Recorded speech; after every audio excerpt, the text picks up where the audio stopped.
And now, the Bonfire with Big J. Oakerson and Dan Soder. Such an aggressive tune. Oh, so angry. So aggressive. Oh, on a Monday, on a cloudy Monday. Stop. I don't need this. It's cloudy Monday. It is a little cloudy. I don't need this. I'm freaking out. Well, it's cloudy, but not for everybody. Just for some of us here, it's super cloudy. It's got to be sunny for you, buddy. Ooh. Niners get that first win. 1-9, best team in the NFL, best 1-9 team in the NFL. Beating the Giants in the NFC East. Beathard looking awesome. Mark Goodwin with the 81-yard catch. His son died that day. His son was born premature. He got an 81. Yeah, got an 81-yard. His wife gave birth to a preemie, and his son died yesterday. Yeah, yesterday during the game. No, not during the game. At 6 a.m. that morning, and then he played in the game. And he still played. Yeah, caught an 81-yard haul, baby. Oh my God, so grim. Though. Yeah, so take that, New York Giants. You got scored on by a guy weeping over a dead kid. That's how bad your secondary Suck is. on that, God. You take my kid, I run up 81. I take that middle seam to the house. What more do you want from me? God took Giants with the spread. Yeah. He goes, nah. Not today. God goes, don't worry, I'll make it a little harder for their receiving core. And you're like, you son of a bitch. You see who's hiding behind his computer screen, Black Lou. Wants no parts of football conversation. Yeah. The fate was in their own hands, those Dallas Cowboys, and they did not respond. Was there a game on? I thought you guys won. Did the game happen? The Atlanta Falcons came in and put a foot in their duker. And it was looking bad for the Falcons at first. And I was like, oh, the Cowboys are going to fucking win this. And then 7-0 started off 7-0. And then it just went haywire from that moment. Can I tell you which team I'm on board with now? Philadelphia Eagles. Yes. AFC-wise, Jacksonville Jaguars. You're just into them? I hope they do well. I want them to do well. You really present like a girl goes, I don't know, does it know? She's like, and all my friends are like, but they're ugly. The jerseys are so ugly. And she's like, I don't know. It's like, I like Blake Bortles. I like his two-tone helmet. You're like, I don't know, looks good with jeans, I guess. Whatever. Have you ever been to Jacksonville? It's really different if you were there. Yeah, it's a pretty cool town. It's like Florida, but it's not that humid. And it's like crazy, and there's like a lot of bridges. But I like the two-tone helmets. I don't care. I like them. You don't have to like them. Whatever. You don't have to. I like them. Oh man, yeah. He put up a post. Marquise Gooden. Oh my Christ. Is it a picture of a dead baby? Oh God. It's his hand, yeah. Oh God. Yeah. His son was born premature and then he died. This one's for you. Rest in peace tomorrow. I mean, holy shit, that's grim. Yeah. Do I judge him for playing? No, not at all. I think he had to keep his that's shattering. His fucking kid died. Right. But it's also... I think you're supposed to process that and not go out there and want to flag 41. I think you guys might be a little bit confusing each other. She didn't have the birth that day, and he died that day. Oh, I thought that's what happened. No. I think she had the birth earlier, and the preemie was just trying to make it through. And he died, but he died that day. Unfortunately died that day, yeah. So he did die that day. Had the baby that day. Oh. You know what I mean? Oh, so we get to spend some time with Is it weird? Oh, you know what, then, Dan, you're right. It's no big deal. He spent a couple days with the baby. It's fine. Well, the baby was only there for a couple days, so he's got most of his life in. And the baby died in the morning, and he was like, well, look, how long can I grieve? The game's at 1. Can I just say it? I value his commitment to the team. You love it. I value his commitment. That's weird. I value his commitment. That's a weird move. Man, that's his thing he loves. He loves playing football. He had to go do the thing he loves because the other thing he loves just got taken away from him. You left a week of work for your Nana's birthday party. Goddamn right. And I love this. But I love my Nana more. I know.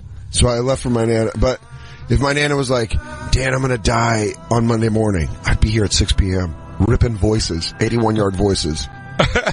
81 yards worth of voice. I'd be ripping 81-yard voices to the fucking house. You know, my Nana always loved my Jimmy Durante. My Sam Elliott. Well, Nana, you're up in heaven now.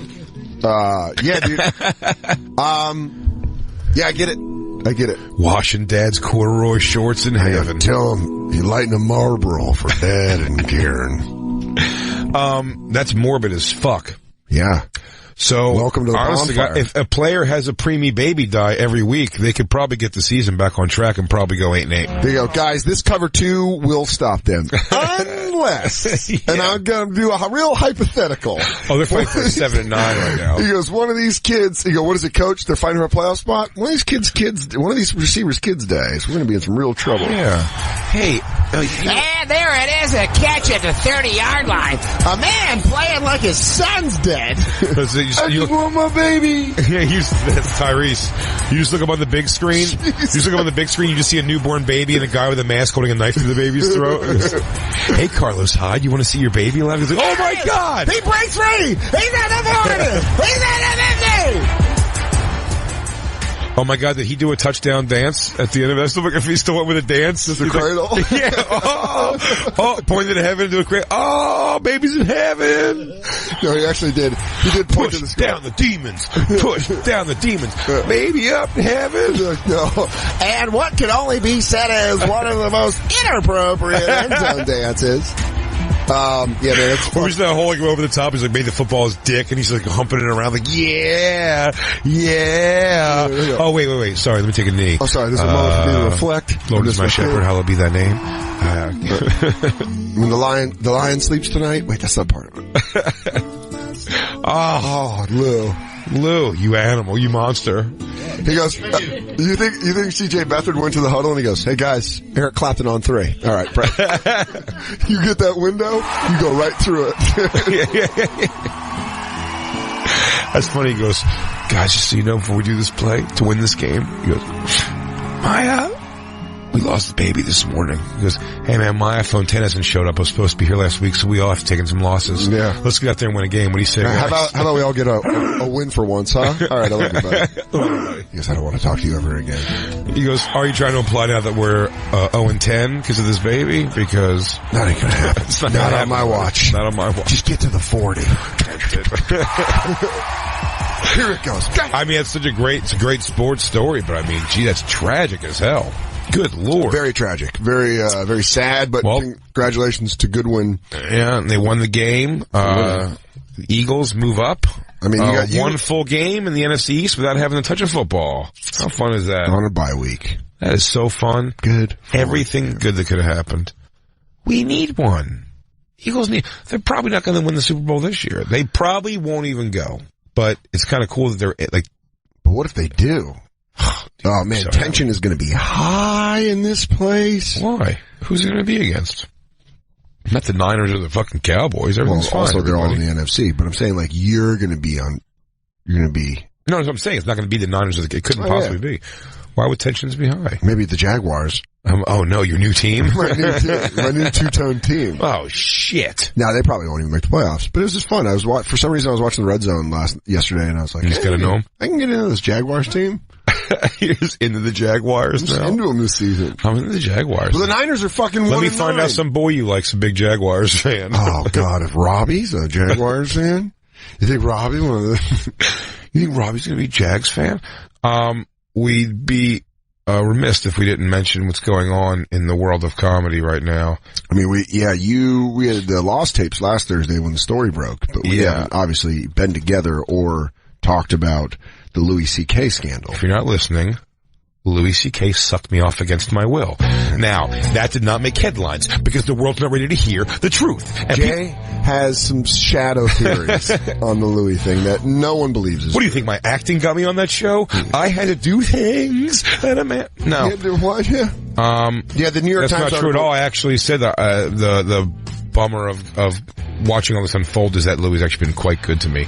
Yeah. In my career, and that nothing he could do would change that he did that, you know what I mean? But like, if you don't have a smartphone or haven't been on the internet in a week, or read the New York Times, Louis C.K., an article came out in the New York Times saying that he, made women watch him masturbate over the years. It was 5 different women were named in the article, and, not good. Making people watch him. Now, I gotta be honest with you. I've been catching the story always, weirdly enough, in snippets. Yeah. So I read the New York Times article. I'm kind of leaning on you and Christine here. I read the New York Times article and I read his apology. Yeah, man. But you say, could you use the word... Just keep. There's an article at the Bonfire SXM. If you're on Twitter, we're going to tweet out the article so you can read it. Make sure the wording's right on it, though, in the sense of. Yeah, you're right. You're saying made. I don't know. You can read the article aloud for the audience. He jerked off in front of women. Yeah, that is for sure. Are these women saying he asked them to do it? He said in his apology, he said he always asked if he could do it first. He said, I always asked first if I could do it. That's in his apology. In the article, I don't know if it states. Well, in the essence of making a long story short, he's accused of, and as accepted. He admitted it. He said the stories are true. He said the stories are true in his apology. He came out and said they're true. Yeah. And that these things happen. So for sure, it's definitely masturbating in front of people, which has to be, first of all, thank God he's a comic, but still, it's highly embarrassing. Let me say this. It is highly embarrassing, but let me say, there is nothing funny about sexual assault. No. But Louis did the funniest version of sexual assault. Oh. Jerking off in front of someone is hilarious when there's no power dynamic between it. If someone just does it in front of you, you're like, what chimps do at the zoo. Sure. They beat off as like, look at me, I'm doing this, and you're like, also he's like a frog to death in front of you. Remember that monkey did that in the fucking zoo? But I'm saying like, he's just like a blubbery redhead. Yeah. Who's just like, he's not like jacked and like, yeah. I think she lost a lot of weight though. Yeah, no, he does look good. And I'll tell you this, I think it's the credit to diet and exercise. I've always heard, but he's jerking off. It's if you guys probably, he's gotta be getting shredded up from all that jacking. Yeah. His obliques must just be banging. Standing jerks too? Oh. You know about that. Yeah, I know. I'm all about that. But it doesn't sound like he's leaning on, he's not even doing the hand on the wall. He's all cored up.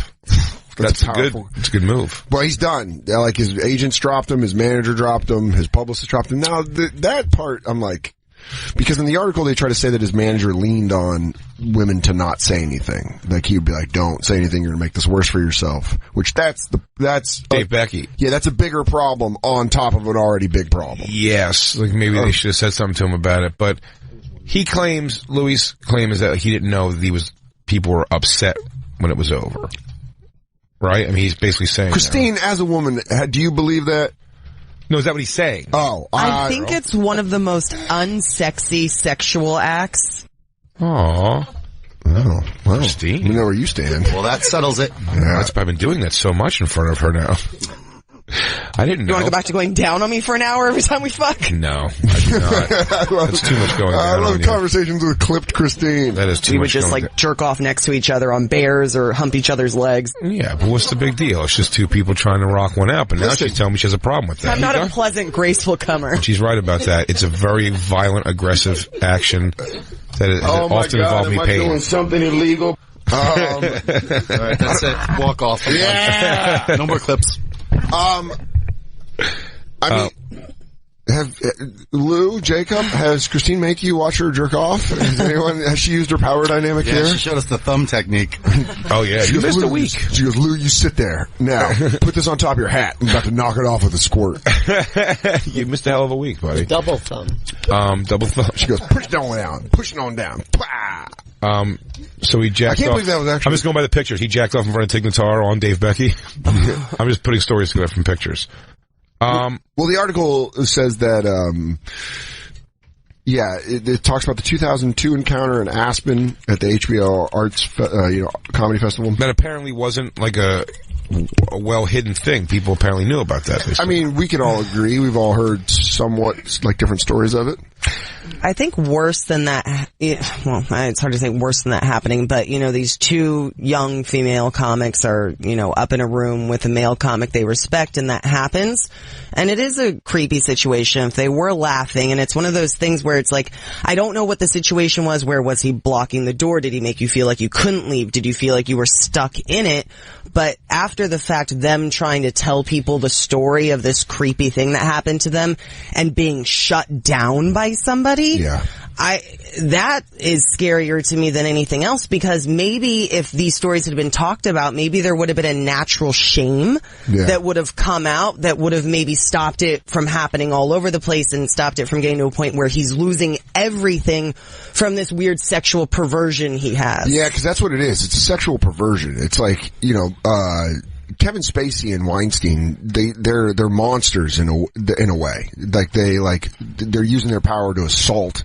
And this is like, I don't know. It's weird. Is it assault? What is it? Is it? I don't know. It's so weird. You could say it is. You know, the girls were emotionally forced into staying there, but it's a weird thing. That's the weird thing about the power dynamic, because it really is like a thing of like, if you leave right now, you might make this fucking way worse for yourself. And so they're in a position where they're like, I don't want to watch this dude jerk off, but if I leave, everyone's going to hate me. It's very interesting how the power dynamics sometimes change in this business too. What I find interesting, because I believe I've told both on the show before, but to rehash in the interest of the story here, I said very specifically with Schumer. Yeah. Before she was the Schumer everyone knows now, the world knows. Like, Schumer. World famous. I mean, she was texting me something about it, asking me a question, like advice. I think it was a comedy question or something. And I went back to her and it was like, she almost gave the guy, owe you one. And I was like, send a picture of your box was my wording. I know that. Yeah. Because, and you send that with an air of like, maybe she'll send me a picture of her box. And probably not though, but I didn't think if she wasn't, she'd get it. And she sent me back a picture of like, the folding technique of a U-Haul box, and I wrote back laughter and moved it. And I was like, all right, so she's not interested in that way with me at all. That was my little feeling out, half joke, half like, but if you do, great. A lot of guys have done half joke feel outs. Every man in this room's done a half joke feel out where you go, that'd be crazy if you're like, fuck. Right? But we would have. I did one today where I was like, if you want to go like get dinner, we don't have to get dinner. She's like, I have a boyfriend. I'm like, and then like coffee. It's fucking, what? You know. You don't want to watch me jerk off. It's kind of weird. It's out. And then I always said with Nikki Glaser when she opened for me the first time I ever did San Fran, she came back to my room to like smoke. Yeah, she came back to my room and smoke, and like it was never discussed. Nothing sexual was discussed at all. But those little tiny rooms, the club quarters. Yeah, so it wasn't discussed. Didn't even get to that point. If it makes sense though, but like. I'm almost up with the responsibility though of like she walked into a situation, I guess that could be terrifying, but I'm just the person where like she was like, all right, well, basically we're not hooking up, so I'm gonna head back to my room. You know what I mean? Like, and she didn't even say we're not hooking up. It was just she never gave the vibe that we were. Yeah. And I'm not a person who's gonna be like, without not feeling the vibe, like, so what's up? So I think it's like, and she split, but I was like, I always wonder if, could any of them, I mean, I don't assume, like, I wouldn't assume still that Schumer or Nikki Glaser was kind of like, I was uncomfortable, and I was like, cause I've never pushed anything really beyond. But I think that's what they're saying, that's what the problem with this is that those women go into these situations afraid all the time, and then sometimes it is a situation where a dude's like, wanna watch me beat off? First off, he got completely naked. That's hilarious. Well, but one of these situations with him, so crusty. A chubbier Louis is so crusty. Great. Yeah. Come on, Louis. Well, you don't got the body for a full naked jerk. And they were pointing and laughing. Like penguin walking with the pants on the ankles around the room. Come on, guys. He goes, well, no, my kids are assholes. Watch me jerk off. Yeah. And watch me whack it. Yeah. And they were laughing at him, and he came. So obviously the guy's in a little bit of humiliation. That's kind of his thing too. They said that I don't remember that. It says in the article that he came doing it. Like he finished. So he was into like girls laughing at him naked jerking off was sexy to him. What a weird kink. That's a kink. It's a kink. But John in West Virginia says if a man pulled his dick out, it's abuse. Like that can't be a blanket statement. Well, is it like gun laws? Like, it's like, you better fucking put that thing in the range. You fire that thing in the range, you do not go waving it out in public. Well, I got a 9mm! Seeing if a man pull his dick out in what situation? If a guy pulls his dick, Tiffany Haddish, made a joke on SNL or something like that. She's like, if you got your bang out, and the girl's fully dressed, you wrong. It's like, how many dudes in the world have a story of a girl just blowing? Do you get what I'm saying? Like, it's just like, that's just too vague. I've had girls that they're like, I want to stay dressed and you get naked, but then they say it. They verbalize it. Or a guy like pulls his dick out to show off that he's gotten a boner and the girl starts going down on him. Like these are weird like sexual So that's where lines. It is, where it's like, yeah, that's the dick comes out, you're crossing a line. It's like, now if you're gonna be accepted on the other side of that line or not is where the problem is. And if they're not accepting it, that's where it's a problem. But if you pull your dick out, listen, that used to be my 4-seam fastball in college. You'd get drunk, start kissing with a girl, be like, hey, look what you, it was the half slurred, look what you do to me. Look what you do to me. feel it? Look what you do to me. Pushed on your leg? But it was like a supportive, like, look what you do. This is all you. Yeah. That's all you. But then, like, if they were like, dude, I remember one time a girl was like, no, and I was like, fuck. You have to sheath it back in. Like, I'm sorry. I'm so sorry. But I ruined a friendship of mine. In college. Completely ruined a friendship. Because we got drunk. Me and this girl were I was hammered at her house. And we had hooked up months before. But her and her friend were hanging out. And, that was perfect. I pulled my dick out. What in your face? I pulled my dick out and one of them was like, oh. And then the other one was like, no. And I was like, oh shit, sorry. And immediately when I heard the no, I'm like, fuck. Put it away. I'm like, oh god, well I'm gonna go. And they fucking, we were no longer friends. I tried to apologize and I was like, the next day I was like, Jesus, I'm sorry. Dude, I had a story. I didn't jerk off. I just pulled out my dick. I have, thankfully, is this going to ruin my career? Is this where it ends? No. Is this the climate we're in where I'm honest and I fucking leave? I haven't been in positions where I've had to apologize, but I mean, I've definitely been in like the... I definitely apologize though the next day. But I had a girl, I think I may have told the story too. My friend and his girlfriend were hooking up on a bed and me and another girl on the floor. I told that story on this story. And then the sister walked in and it kind of broke everything up for a second. When the sister went back out, I kind of was like, so where were we? And she's like, I don't want to do anything now. And I went, what? She goes, I don't want to do anything now. I was like, oh yeah, okay. Yeah, and I did. I just split immediately, but it's just like, still like, the second I don't want to, by the way, I didn't do anything. I said, what did you say? And she said the second time even more, I was like frazzled, like, I don't want to do anything. I'm like, all right, but it's like, it does get very like, in that world, she said that to me in a very frazzled way off of the last words she said that I understood before she said like, you know, someone, she was like, I don't want to do anything now. And I was like, what? And she's like, I don't want to do anything now. The last words for that was like, don't come in me. That's like what she said, you know what I mean? Like, that's crazy. Don't come in me. Hold on, quick break. Get out of here, fire! That's what I mean. But so I don't think I didn't even go, I didn't even do like, are you sure? Are you sure? Are you sure? I was like, I think both of our situations are far different than what's being described. Of course. But I want to say, but John in West Virginia, I want to take the call actually because it changed from being like if a man pulls his dick out, it's abuse. Now it says if a man pulls his dick out in front of my daughter, it's abuse. But is your daughter a child? Like it is. Well, quite possibly. John, you there, buddy? Yeah, I'm here. I'm not sure if I understand what you're saying here exactly. What I'm saying is my daughter is a child, but I'm talking about even once she becomes an adult. If a man pulls his dick out in front of my daughter or my girlfriend in a non-sexual situation, okay, they're not into this. Oh yeah. Well, these women were not in any way expecting sex, and they got trapped in a room with this guy, and he pulled his dick out. I'd beat his ass. Did he manipulate them up there? Does it manipulate with let's not do anything sexual, or was it kind of like, hey, why don't we go back to my room? I mean, if a guy asks you back to his hotel room, I mean, there is definitely a guy that was like intelligent at all, myself included, because I have had girls come back to my hotel room before where it's nothing. It's always like, it's like, hey, you want to smoke? Yeah, smoke weed. Hey, come in. That's another comic. It usually is something. Or it's like, or we're all, I don't know. I don't have a better example, I guess. Weed is probably the example. Like, you want to go get high? Yeah, and commonly, but if I'm going back there with a girl who it's like, I'm not gonna even have to have this weirdness later, I'll be like, oh yeah, like, I don't want to like fuck, I'm not gonna, you know what I mean? I'd say, I'm like, no, not to fuck around, but if you want to smoke, you know, I have, or if you have. It's so funny because whenever I've brought a girl back to a hotel room to fuck around, I don't bring up weed.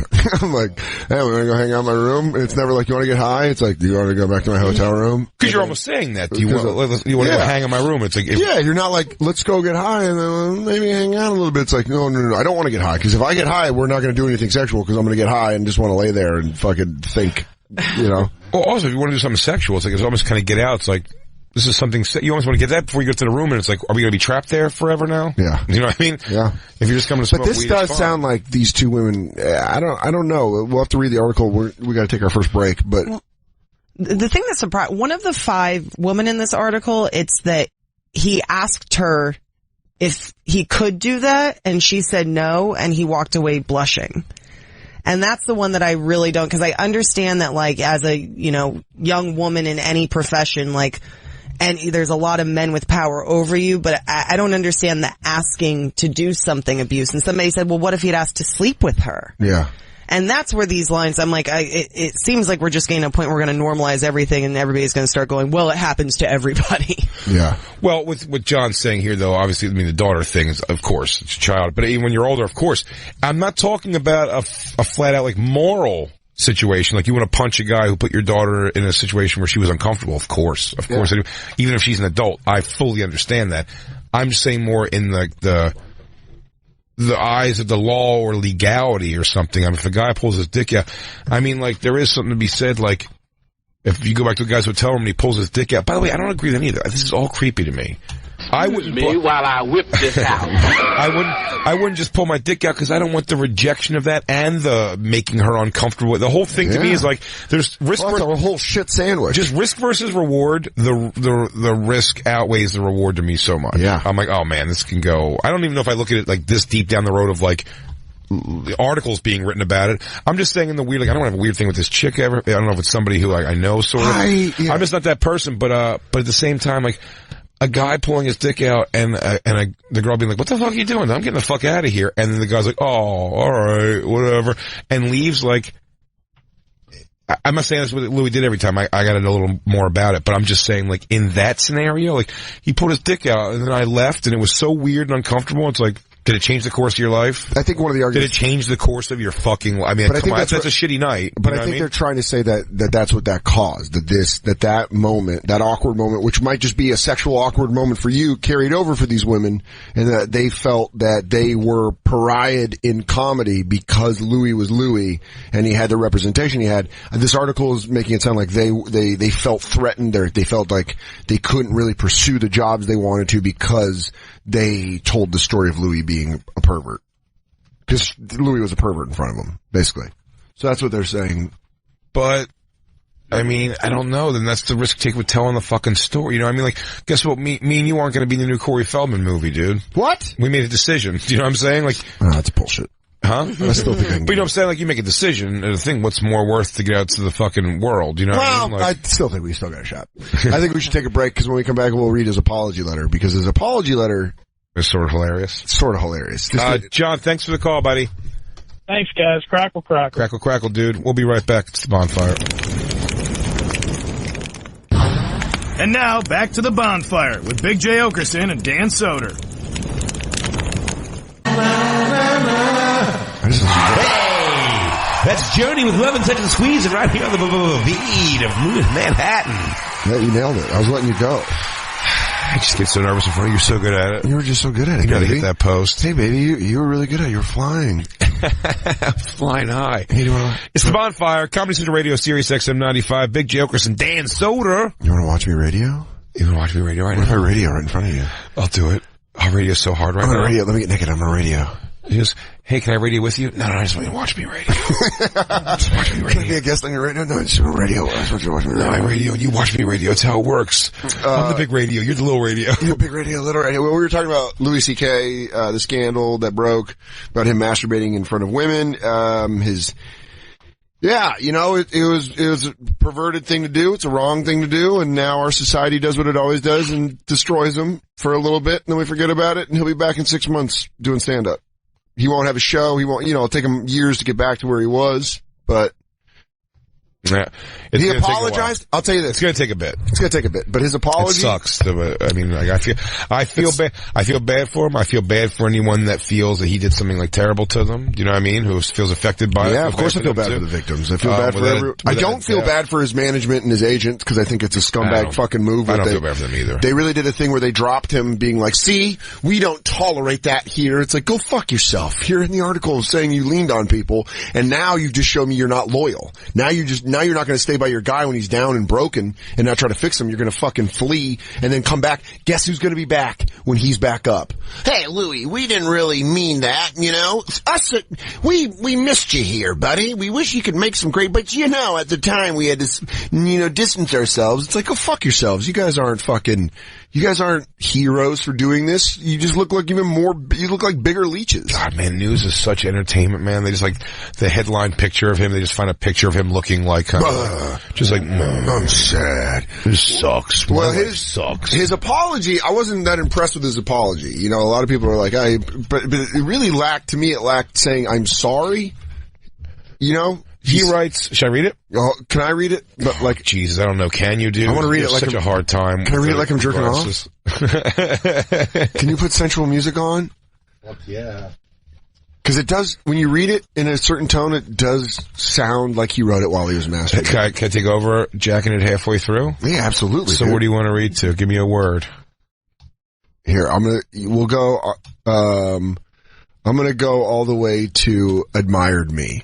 What was that thing you had? And then you're gonna start. This is something I found where, somebody edited his apology to give people what they wanted. Oh, yeah. Oh, that's funny. That's pretty hilarious. Yeah, it is pretty funny. Good. Okay, ready? Yeah. I've heard people say, oh, these stories are true. Oh. At the time, I said to myself, what I did was, okay. Because I never showed a woman my dick without asking first, which is also true. Yeah.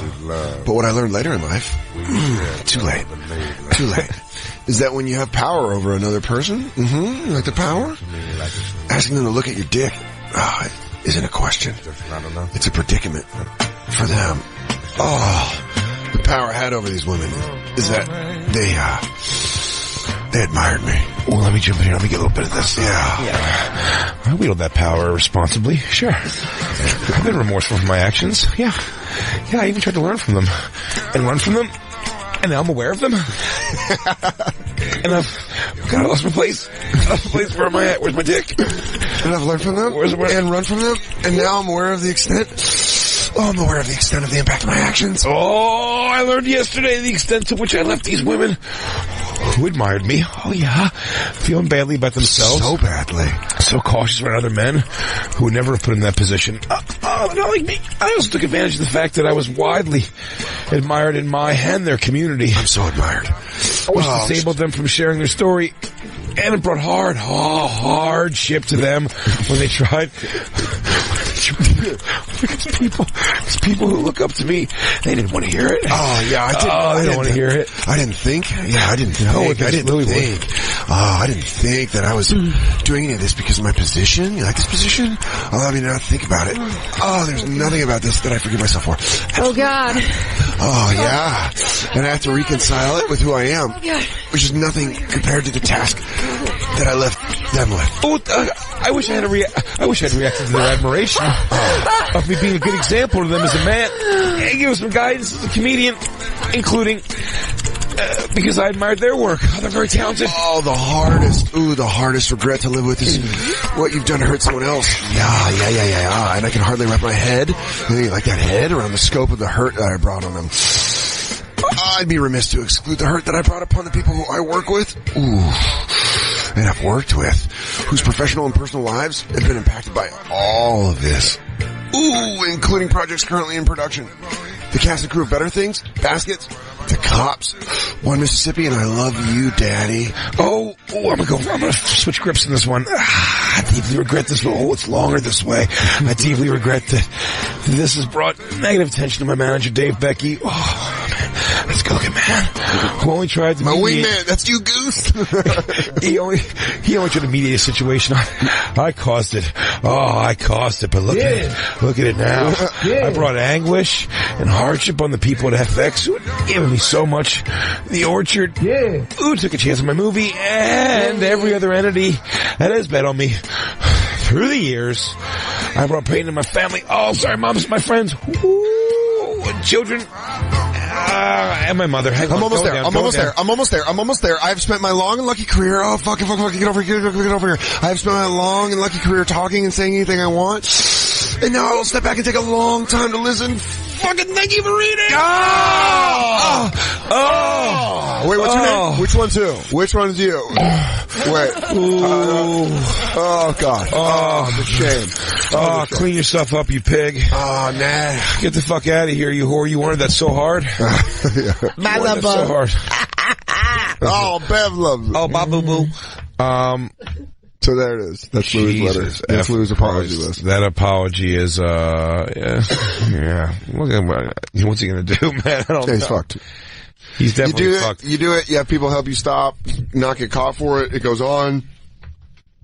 Someone writes a New York Times. By the way, if you want to keep keeping that fucking Louis C.K. was in this business suffering forever and then and then finally broke through to the, he finally got his due.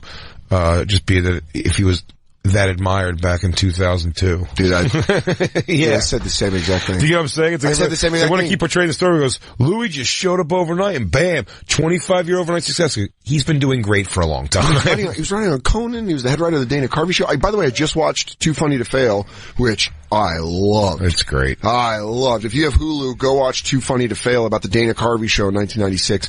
I didn't realize how fucking edgy Dana Carvey was. Oh my God. And I'm a massive Dana Carvey fan. It really just made me want, you know why? Because you have always if you appreciate edgy sense of humor, you don't understand what's the same way I was told the things I couldn't say on Fallon. I was like, really? But you know what's weird is my friends in middle school and shit called me corny for liking Dana Carvey. They're like, oh, you like that corny shit? Well, Dana Carvey's like corny, and it's like... But that show was only 7 episodes, so no one saw how edgy he was. They fucking canceled it while it was happening. Yeah, but fuck, man, what a great documentary. Too funny to fail. And Louis was a writer on Louis was the head writer. Yeah. Louis was the head writer. And Smigel was the head writer. Smigel was the showrunner. Oh, okay, you're right. Louis was the head writer. They have this scene, John Glazer? God. No, this is one of the funniest. Oh, when they're talking to, I mean, this is one of the funniest things in the documentary. Oh, okay, yeah. So I'll set it up a little bit.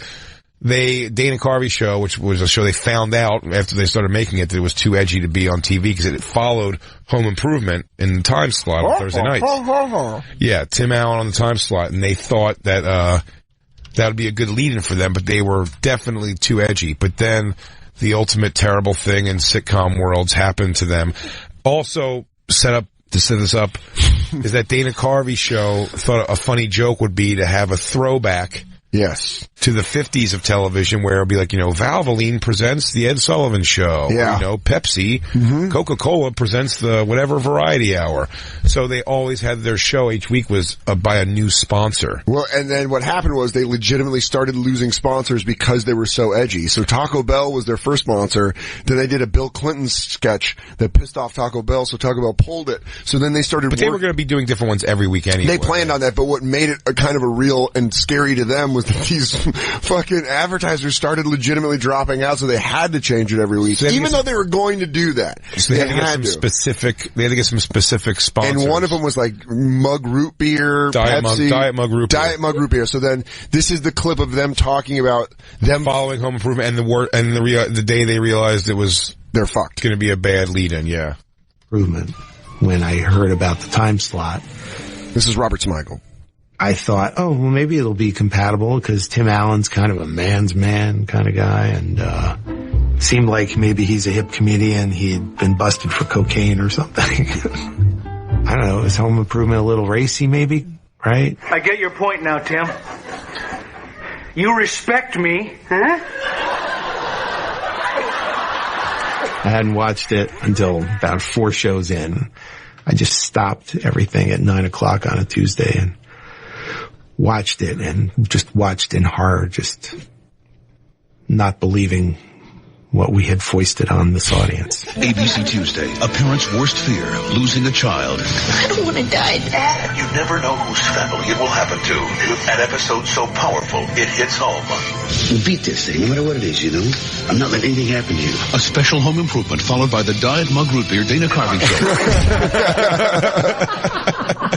I love that because it shows Steve Carell and Stephen Colbert, who they're all shown at different occasions, but it shows them all of them have the same reaction. It's just uproarious laughter. Colbert's losing his shit. It's such a great laugh along. It really is great. What can you say? I mean, that just says it all. That just says it all. What were we doing? They marketed as this kind of fun they show. did Maine Skinheads. Like they showed a couple of sketches. You're like, it's really funny. Funny and nauseous waiters. By the way, one of my favorite SNL sketches when Dana Carvey hosted, I didn't realize was from a cut episode of the Dana Carvey Show when they did the Tom Brokaw. Where it was, was eaten by wolves. Gerald Ford dead today at 86. Yeah, it was like it was delicious. And that's what's great is when you see a documentary like this because the Szechuan Dynasty. Well, almost to not get too far away from the thing, though, with Louis, we're like, yeah, he was successful back then. So it's like, he was... Yeah, I always had a real big problem with that narrative, that he was like... I didn't get that. I never understood that. I mean, he was doing great for a long time. But he was doing well in a specific way in the industry. He just didn't have a large fan base. And I think that's what they made it sound like, because what he was talking about was he didn't... pretty good fan base, dude. I opened for him in like the mid 2000s. So I know someone that opened for him at the Funny Bone in St. Louis and said he wasn't selling a lot of tickets in like 2003. Like it was like normal. It was like a normal headliner where you just sure. But I mean, I did some of them probably closer to like 2008 or 9. Like well, that's what he had like a But I think he really broke open with 2007's Shameless, the HBO special, because his HBO half hour in 05 was big. And then Shameless, the hour special on HBO. My point was he was building a career. But he also he had a season of Lucky Louie. He was on O&A. He was a writer on Conan. He had a good career. 05, 06, like he would sell, like I worked at a club and he would sell out the club when he came. Like he was a headline where you're like, oh, well, this is but not a household name. That's what it was. He went from being a sellout comedy club performer to being a household name. It's a big difference. Yeah. And I remember in 2006, 2007 being a young comic here and like begging the staff at Caroline's to let me stand in the back. So he was doing very well in 2007. Sure. But yeah, you're right. You're saying like this story comes out 2002 and it's like, I admired him. It's like, you definitely might have respected him because he was a writer on Conan and all this stuff, and he definitely had power over you. Yeah, look, he was a guy in the scene. It was probably working and making these young girls in a situation, but I don't know. Again, like, I don't know what these girls like think. It sounds like it sucks. My point just being like, for this dude, and this might be unpopular, and I swear to you, if I'm very rational, very reasonable, I like to think. And I think, and as a, not that disclaimer, I have a mother, I have a daughter, I have sisters, That don't work no more, bro. Yeah. That don't work no, bro. Matt Damon tried that. That don't work no more, bro. I'm just giving, no. I'm just saying, like, I'm just saying that don't work no more. That don't work no more.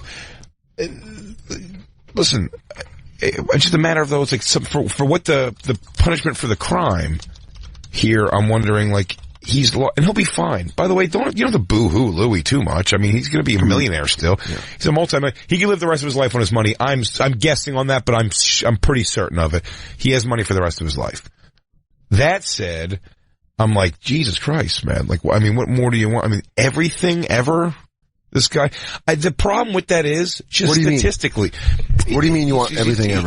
He's not allowed to do anything ever. No, they've taken everything from him right now. Everything all of his work has been taken from him. Well, we talked about that jokingly with Paula Dean and the White Flower and like that kind of thing, where it's like, we live in America is very, very good at, getting behind someone to build them up, and then trying to find a way to tear them down in the most glorious way possible. And Louis gave them that by being a pervert. He gave them that by doing this to these women, where it's like, now there's just cause for you to tear it down. I mean, we're friends with Schumer. We watched her go all the way up with Trainwreck and then watched the Washington Post try to say she's racist by her act. Turned out that woman never saw her act. They take shots all the time at people when they get up there. When Chappelle left the Chappelle show to save his own fucking life and brain, everyone called him crazy, addicted to crack. They just started throwing shit out there because they loved the teardown. The teardown's kind of like, of course. It's like, and then they love the comeback. It's always a good. They love the comeback. They want the comeback, but the comeback always sucks because you fucking hobbled them to take them out. It's almost my point, though. It's like, how much do you have to like take away from this guy's work to fit the crime? Like with these girls, like, did it change the course of your life in some way? And if it did, by the way, I've definitely had in my life, and I'm no looker. I'm not saying like that. I'm saying like, women that were like grizzly or older, and many guys have had in their life a woman basically like making you. I've had people after shows, like women that I would never be interested in, going like, what do you mean you're not coming with us? You're coming, and overly doing that. And I get it. She can't overpower me. I get it. But it's like, I'm being made uncomfortable. And I'm like, some of these situations seem like you were made uncomfortable, and you fucking Now, well, so it's funny. My point being, there's no question. If Louis C.K. put his hands, he's like, no, you're not going anywhere. Sit down. I'm going to finish. Like right there now, I'm like, maybe that's probably jail time. Yeah, you're a monster. Doing something like you're that, a fucking monster. But if you pull your dick out like a fucking weirdo, and some girl's like, I'm getting the fuck out of here, and you're like, all right, go. You're a weirdo. Like you're a fucking weirdo, and you made a weird thing, and you're gross. And yeah, you're right. If that girl's father comes and punches you, you maybe had that one coming. I don't know, but taking everything all of your work away for a guy where it's like, and here's my problem with it. This is what I want to say. I'm sorry, Dan, but like, by numbers, just statistically. All of these people that are coming under the scrutiny now, and some of it very deserved, some of it like undeserved, some of it whatever. In all of that, in the spectrum of that, the people who are firing and writing, and statistically, these people have done far worse shit. Who are scrutinizing him, who are coming at him, and it's like, what's your secret, motherfucker? So what's the weird thing you were into before? The awkward, do you know what I mean? Yeah, the awkward conversation I got into is, I was talking to a girl who's not a comic, and she was like, well, I don't know how you could ever watch his comedy again. I'm like, he's still one of the greatest comedians of all time. And she's like, I was like, so is Bill Cosby, and that sucks. Bill Cosby himself. But by the way, great special. Watch The Cosby Show. It's a phenomenal show. It's so good. Me and Christine watch it currently today. Once in a while, we pop it on. And the girl I was having a conversation with got upset, and she was like, "Well, you're a comedian. You're gonna try to make it sound." I go, "No. I appreciate the thing they made that separates them from the fucking piece of shit that they are. That doesn't mean you can't like that." But then she was like, "Well, I don't think you can do that. I don't think you can separate them," which I told her, and this was, she got very mad at me, but I went, "Do you like the Beatles?" And she's like, "I love the Beatles." And I was like, "Are they on your phone?" And I go, "All right, well, John Lennon beat the shit out of his first wife. So are you cool with that?" Mm-hmm. So you're cool with domestic violence, but you're not cool with the dude jerking off in front of women in a kind of perverted way? So pick your fucking battles. Because if you're gonna tell me I can't like anything that Louis C.K.'s ever done, then also it's like, then why the fuck are you have a woman beater on your phone? How about what was that big story? The fucking sexy guy I'm not saying Louis, it stops Louis, it makes it okay. He still did a fucking wrong, perverted thing. No, of course he did. Josh Adam Myers actually was just talking about this. Woody Allen saying it's like, artists shouldn't necessarily be heroes, and when you think about like what artists are and kind of the dingy lifestyle led. Two of my favorite artists of all time, and they're Richard Pryor and Hunter S. Thompson. I idolize those two, but I do not idolize the fact that both of them beat the shit out of their women, and both of them cheated, and both of them did fucking hard drugs and fucked up things. I don't ever think about that. I like Hunter S. Thompson's writing, legitimately. I never got into him for the whole like, yeah, the drugs thing is kind of fun as far as like a hero thing of like, he did a shit ton of drugs, but if you read his work before he started doing a lot of blow in the mid-'80s, he was one of the best American writers of all time. Richard Pryor's the greatest comic of all time. He was a monster if you read enough biographies about him. He treated women in his life like shit. And that's not taking away from the fact that Pryor was the greatest, in my mind, the greatest stand-up comedian of all time. But again, people don't like seeing like that you're a person who's rational and has middle ground. That's the problem. Like where I say, me and Christine still watch Cosby Show when it comes on. I show her if it's a classic episode, especially I'm like, it's so funny.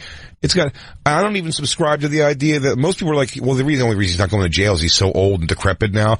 They're not going to shove him in jail for the rest of his life. And I'm like, shove him in jail for the rest of his life. He fucking do it. If he drugged women to fuck them, like, of course send him to jail. You can't do this past. You can't be like, well, he's too old to put in jail, but just don't like his show. It's like, well, why don't you like his show and let that motherfucker penalize him? Do you believe this hilarious show with this guy is a piece of shit like that? Such a piece of shit. You know what's crazy is I'm reading that book, The Comedians. It's just a history of comedy, and you read how all these like super famous guys were just pieces of shit. Like Milton Berle, like they said, like he was just fucking mean to his producers, like literally just really fucking mean. Isn't Chevy Chase known as like a dickbag? So it's like, that's why I always loved when Charles Barkley said that, when he's like, I'm not don't look up to me. I'm not an idol. And you're like, that's what why are we doing that? Why is celebrities shouldn't be our moral compass, that's for sure. It's the life of celebrity. It's such a fucking, I'm a comedian, and I would never tell anyone to fucking model their life off me, just besides the fact of I don't know. You do know. Yeah, I do. Be good at Madden and be nice to your neighbors. Yeah, we have to take a quick break. We'll be right back. It's the Bonfire. I had a Trish story. Tell it. All right. She got into some shit that's along these lines. We'll talk about it. We'll be right back. I'm sorry. I teased you guys. You guys know.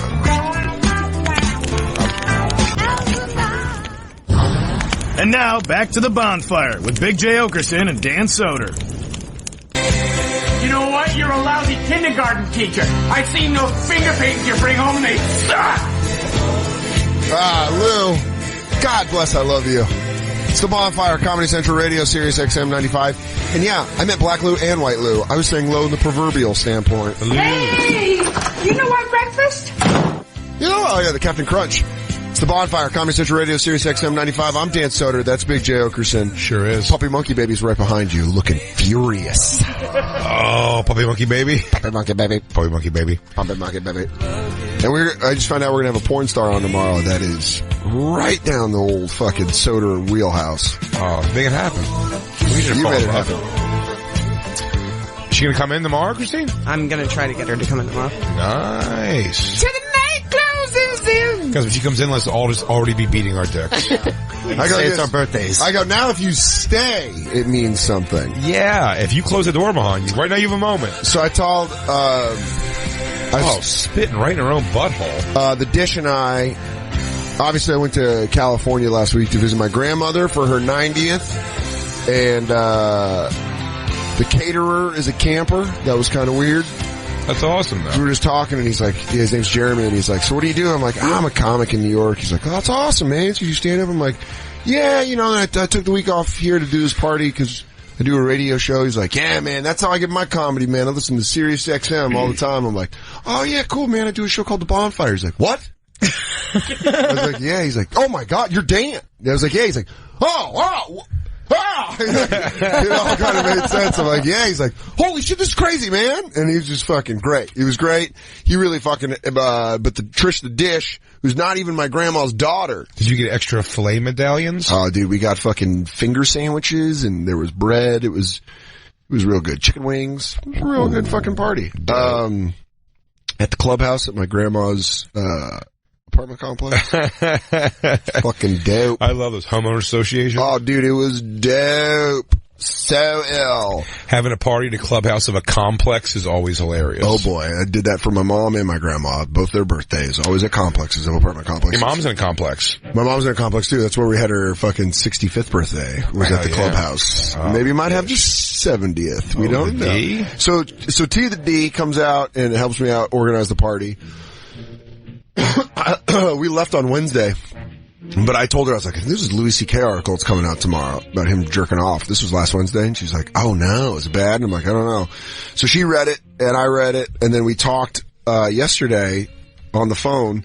We just started talking or whatever. And I'm like, yeah, it's like we were talking about those women, the women that were on that side of it. My mom was telling me, she's like, oh, well, just kind of depends on the situation sometimes. I'm like, what do you mean? She's like, well, I used to work with attorneys and sometimes they'd hit on me, and I was like, well, how'd they hit on you? It was fairly basic stuff. Like, they'd get drunk and be like, hey, Trish, let's fuck. And then she'd be like, no. And then the next day they'd be like, sorry.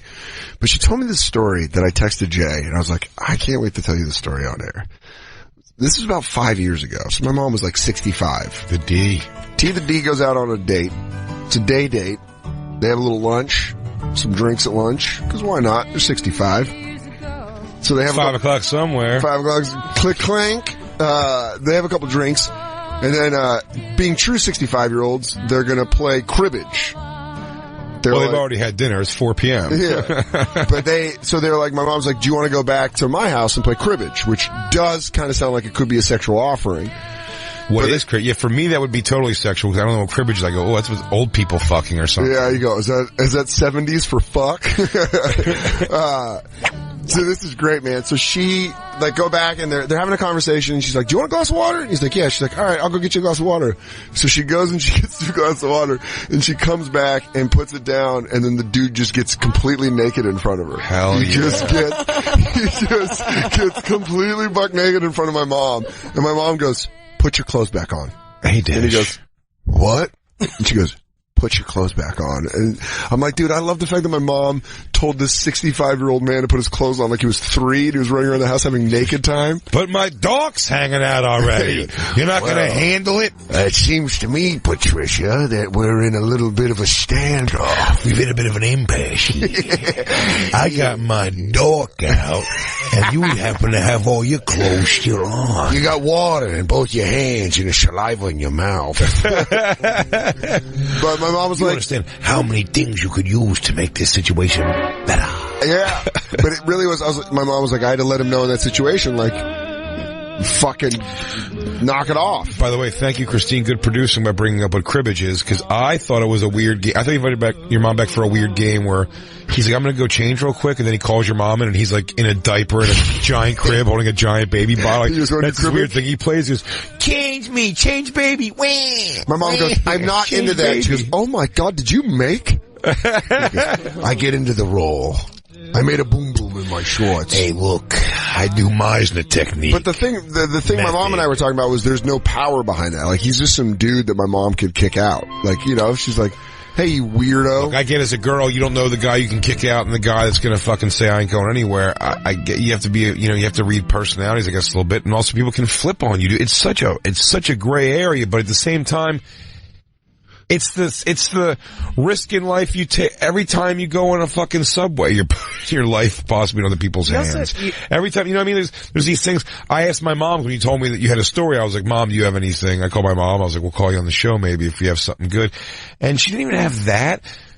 She had more like, me and your Aunt Linda when we were like teenagers, like hitchhiked once, and the guys like drove us. They wouldn't drive us home. They like drove us somewhere and just left us somewhere else. Well, that's terrifying. But of course, but I know I'm saying almost like that. It's like, yeah, and my mom's like, oh yeah, we were fucking idiots. Like that was so stupid to do that. So it's like, there's again, almost, it's not your responsibility that you got attacked if you got attacked, but again, and it's become so unpopular, unfortunately. But it's exactly the thing, like, you should be able to walk home again with your tits hanging out, to your areolas at night at 3 o'clock in the morning and walk in your door, but the world ain't perfect place, man. You know what I mean? And I'm saying that as a person, like, I'm not the one you have to worry about. Well, I think that's... But also, look, I realize if you're a girl who's bundled up and you walk through a thing, a guy might just attack you, but like, if you have your fucking nips hanging out walking down the street, like you're inviting much more attention to a possible problem. I just think that what we're talking about in this specific situation are women that have a powerful man over them basically be like, I did something risky and perverse and you're not down with it. Don't fucking tell anybody or I'm gonna fuck some shit up. But I don't think he went out of his way to do that. I think it seems like Louis like just did these perverted things and then his manager was like, hey, don't say shit. And then Louis like, years later, like, fuck, I'm sorry. Well, I thought he overheard people talking about it, Dave Becky. It was manager to manager, it sounds like their manager went to Becky and was like, you know, he acted inappropriately and Becky was like, tell them to stop talking about it. And honestly, when all this came out, one of my first reactions to all this as a chick is I'm like, good. Yeah. Like, I don't think Louis deserves to lose everything like he is. Yeah. I think that this is a really big overreaction. But the thing that's coming out of all these stories is like, I really don't think women should be afraid to talk about their experiences because how that may affect them negatively when they were put in a negative position. And as a guy, I don't think it's one of those things because you will watch some guys in this situation just completely roll on the male gender. Well, they'll just be like, oh, fucking all men, right? Just like, there's some guys that'll white knight it and be like, men are the problem. But I think as a guy, I agree with you that women should be able to talk about these situations without having repercussions down on them in a professional thing where it's like, it's almost like, if there was more honesty, like if you could be like, I denied, that guy tried beating off in front of me and I said no, and then there's no consequence to that, then that's fine. Yeah, and I, like... But do you not, I mean... I've also said, I'm like, it shines a light too, where I've said, I'm like, wow, I feel really lucky because I have a lot of really great guys around me. And I've always had a lot of really great guys around me too, and I think that some of this is like letting people you kind of know are shitty slide. Yeah. Is a big part of the argument. Dead right. If you don't pull your dick out for Christine right now, you do not understand this show. Yeah. How do you think? Dead rat. How do you think I just turned on the fucking button? I'm all, I didn't even see that. But I mean, yeah, you should be able to talk about it. I mean, I've been in situations where it's like at a show and, you know, Ari Shaffir's bending over pulling his asshole out to people. I'm like, I don't feel like harassed because I'm a chick and there's a dude's genitalia it's a giant in asshole the room. It's a big butthole. We were all offended by that asshole. Everybody was offended by that Anyone asshole. that listened was offended. They didn't even have to see that butthole. But this is really too, and then just being a chick and being scared that like running away from a situation is going to come down to hurt you. Cause I'm like, why didn't, and I get the freezing. No, that sucks. The abuse of power sucks. That's what it is. Sucks. That's the point. And that's the whole point of it. It's I've never understood. The whole point is my mindset is I never understood the idea of accepting these things because of power. What do you mean? Oh, that you let it slide? No. I've never accepted, I guess also I haven't been in tons of situations of power, but I've been in comedy long enough. I've never felt the idea of being like, hey, I can help you out in comedy probably if you do this, or I can hurt you if you don't do this. That's crazy. Like, in fact, the only girl ever brought up, so one person me and Christine ever hooked up with brought up me she goes, but I want you to really take me seriously as a comic. I was like, I didn't even know you were a comic until like today. I was like, so I don't, I go, so if you're doing this for any kind of, I said, right? I'm like, yeah, if you're doing this for any kind of like to be me to help you with your comic, it's got nothing to do with that. But I love that if you're going to hang out with us, like hang out, but I go, I'm not like, I like that you and Christine are like sex cops where you got a partner to bounce it off of, where you go, ain't that right, Christine? She's looking like she is into this threesome. It's like, last time I checked, she was. So I've also had a thing where it's like you almost want to put a disclaimer out being like, hey, like sleeping with Jay does not make you funny and it will not help you in any way, shape, or form. Well, he told me that, but here we are. We have a radio show together. He still says it's what makes me funny. Griffin in North Carolina says Louis C.K.'s honesty is being overlooked here, and we don't take the call, but thank you for the word, Griffin. But I don't think it is. No, I mean he's honest, but there's not much else he can do. I mean, other than just denying it, it's like it's just going to drag it out more and more. He came. The girls are going to have like good fucking rationale behind their claims. Yeah, I wish it's true. Which he's saying it's true. So because it was true, he was kind of like, I'd be living like a major lie to constantly just keep saying these girls are fucking crazy. I mean, for him to have tried to fight it and say it's not true would have made him look 1,000 times worse. So it's like it's in this situation, he's like, let me just take the damage this is going to do to my life and my career, and let me just apologize for it, and then let's just hopefully just. But a gritty question: who do you feel worse for?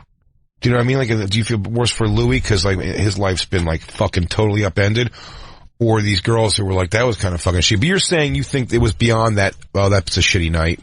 But is it? Is it beyond? Wait, I know what you're saying. You were saying that you think it's beyond like, oh, that sucks. Well, you're saying it's like now I can't like speak about this openly without coming down, but it's like you can sort of like speak openly without it being a negative thing. That's the whole decision. Is it's really we're selfish people. Yeah. And it's very hard to want to ruin anything for yourself for like the greater good or the possibility that you could stop it from happening to other people. Yeah. And it's really just kind of deciding like, is this going to hurt me or help me in the end? Yeah. And it's that what Lori Kilmartin wrote a really great piece about it from the perspective of like a female comic, and really it's like a double-edged sword. It's like you have to, like it does suck kind of being a woman in these situations, and you do have to deal with these situations. You have to play these cards. I just don't believe that we can ever fully take sexuality out of the workplace. I think that a lot of people meet up because they work together. You deal with this in every business, not just arts and entertainment. Yeah. Where, Well, I mean, I can't imagine what it's like in like the stock market world. I can't imagine what it's like in the fucking corporate advertising world and fucking athletics. I mean, athletics, it's gotta be insane. If you're a woman that works for a professional sports team, the amount of testosterone and all that fucking guy energy around there. I mean, this is a thing where but there's also they try to act like this is just they try to act like it's just an entertainment problem where you're like, man, this is just what you're going to happen in free market with men and women. It's like Patrice's joke. It's like bears going to work with salmon. But it's true. It's true. But for the same thing though, it's like there's always that. I love that scene in Any Given Sunday. Cameron Diaz just comes in and she's like talking about their dicks and all, she's walking through just being like the boss lady about it. For every person who's like, he pulled his dick out and it changed the course of my life. There's a person who's just kind of like, bite your dumb dick away. Your mom's has not had her life dismantled by that guy doing that to her. No, my mom thought it was a hilarious story to remember and tell me. Of course, that's exactly. Like, that's fucking weird. But the other story, my mom. But that guy also didn't have professional power over my mom. Of course, so it's hard to find a like situation. Yeah, that's just, well, there's also no conversation being had about it can work to advantage too. I'm sure that there are women that have used sexuality to get ahead. Are you sure about that? I mean, before, of course. It's like, of course, and it's like there's even a scene in the newest season of American Horror Story where this girl anchor, she's like, I'm going to be on the Today Show. Oh, spoiler alert! She goes, I don't care who I have to fuck to get there. I mean, there it's like there are things because it can work to our advantage. You can fuck your way up a ladder. Let's remember Michael J. Fox's movie. Fuck, what's the one where he sleeps to the top? Sleeping to the top? Secret of My Success. Secret of My Success. I kind of think none of it really, I think if you're talented, you'll, grow in your field, and if you're not, it doesn't really matter who you fuck or don't. Doesn't hurt to whack someone off. Jack and Joe went up the hill, both with $1.25. Joe came down with $2.50. That's a through line in all these stories is like nobody that was like it didn't help anybody. Like nobody that went along with any of this stuff seemed to like, well, it's just like to get at the acceptance of something versus the what. Like I've heard, you talk to comedy club waitresses all the time. How many times you heard them? You're like, Jesus Christ, like your titties are going to fall out of that shirt, and they're kind of like, oh yeah, it's like I need to make rent this week, so I'm working for tips tonight, and you're just kind of like. I had to go. Her entire plan for the night was she's like, I just decided to call my tables Daddy. I know who you're talking about. What a terrifying person. She's like, you want another beer, Daddy? But there's I think that same girl, even at things where it's like no bra, like you could see her nips, right? Wasn't that a thing where the shirt? One time I got and she was like she was purposely like letting her titties kind of like come out of her shirt just so people would like. One time I got when you're like, what? She terrified me because those women you can kind of smell, you could see it. You're like, you're going to use your sex as a weapon. And every one time she goes, do you have daddy issues? And I go, well, I'm a comic, so probably clearly. She goes, me too. And I was like, yeah, I'm going to walk away from you now. She goes, do you want to watch me sleep with my eyes open? She goes, sometimes, what helps me make me come is when I cut myself. I go, yeah, I got another spot downtown. You're terrifying. Please stop looking at me in the face. Just in the face. Can you not look at me in the face? Well, because Gary in Washington State, again, we don't have to take the call, but Gary, thank you for the call. He says no one ever asks how many women start to flirt to help their career. Like, tons. Yeah, big difference though, but woman flirting and then a dude just pulling his dick out and being like, watch this. Of course. It's leagues different. We're just talking about, it's intention. Oh, well now, that's slippery slope. Like sexuality we're two different genders, and one happens to be naturally more powerful, more bigger. blah, blah, blah, bigger, yeah. So, it's just a matter of, but using like your wiles in the same way, it could all go haywire. Do you know what I mean? Like, exactly. For every Harvey Weinstein, like, using his fucking power to be like, suck my dick and you get a movie role. Suck my dick and you get a movie. That works 1,000 times. And he's like, suck my dick and you get a movie role. A girl goes, I'm not sucking your dick.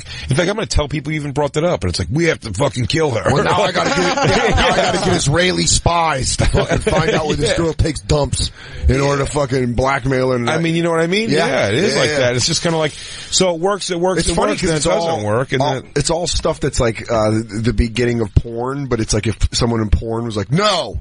And you're like, oh, okay, so we are here, I'm the cable guy, and I'm jerking off in your living room, and now it's gonna go nowhere. Where he's like, I should split? She goes, I don't have enough to pay for this pizza. He's like, well, I can't give you the pizza. He goes, mostly, I guess I could work it off somehow. He's like, no, miss, I still need the money for the pizza, I'm sorry. I'm sorry. You saw a porn that you wanted to talk about. Yeah, I think we should take our last break because you think? Oh, buddy, yeah, I know, but this is going to ride us to the end. The end here. 31. So we found out about this via Twitter. But this is very exciting, and we got an email.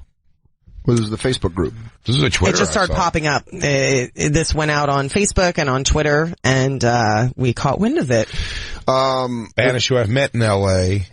And San Diego. Yeah, he's great. He's the one, Banish is the one that got me the Louis J. Gomez shirt. Mm-hmm. Yes. Which, who's oddly doing a heel turn on Twitter against the Bonfire, but then also says it's not. Because it's a joke. So, for all of you Real Ass Dudes fans out there, he's admitted that he's joking, but we were never told that he was joking. So that's why he's tweeting that our fans need to be killed by his fans, who are also his fans. So, you know how that works. That's the old Louis J. Gomez fucking thought process. It's a real fucking right punch in the left hand. But Banish, awesome dudes, came out to LA, came out to San Diego, fucking makes this incredible song, about the Bonfire, called Bonfire, and we're gonna play it. It's to the tune of 21 Savage. 21 Savage song. Is it the Bank Account song? Is that what it is? Yeah. So he remixed the Bank Account with Bonfire lyrics as 31 Banish. So we're gonna play that after this break. Right? Yeah. Play right now. We're all cool. No, yeah, but we'll play it on the way out to the break. Okay. So we're gonna take a break and then talk about it? Yeah, and then maybe play it again. It's that good. We can play it twice. Play it coming back. Jacob's spoken. Jacob's spoken, and you know how Jacob gets. And you know, and Lou, you got a problem with Lou? You want Jacob to pull his dick out on you? Yeah. No, you're right. You're right. Next thing you know, you're gonna get pinned up in that serious office with Jacob working out a hot one. Yeah, come on. Just stand there and look at it for a second. Yeah, it's power Look at love. it. You're a lady boy. You're a stupid lady boy, Yeah, Lou. your finger works the board. Why don't you work this board? Ah, work my board. Work my board. We'll be right back. It's the Bonfire. And now, back to the Bonfire with Big J. Oakerson and Dan Soder.